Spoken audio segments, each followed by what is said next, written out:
You know, so if you're hyper extroverted, you should probably learn to shut up at parties now and then and listen just to see what's going on, to see if you can manage it, you know.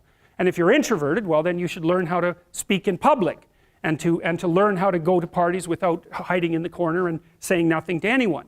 You know, and if you're agreeable, then you need to learn how to be disagreeable so people can't push you around. And if you're disagreeable, you need to learn how to be agreeable so that you're not an evil son of a bitch, you know.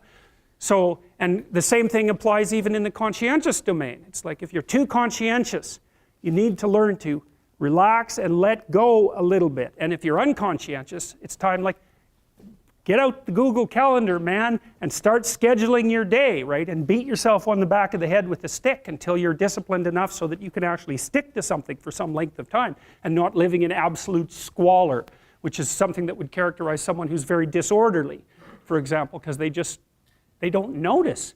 It doesn't bother them, disorder. It's like, maybe they can see it, but it doesn't have any emotional valence, and so it doesn't have any motivational significance. You know, so the other thing you might want to think about too, if you're choosing a partner, is try not to choose someone who's too distant from you on the temperamental variables, because you're going to have a hard time bridging the gap. You know, it's hard for an introverted person and an extroverted person to coexist. And it's really hard for an orderly person and a disorderly person to coexist, because they will drive each other nuts. Why don't you pick up? Why are you so obsessed by it? That's the basic argument, you know. So it's useful to know about your temperament so that you can negotiate the space with your partner as well. And I don't think you should try to find someone who's exactly the same as you, because then you don't have the benefits of the alternative viewpoint.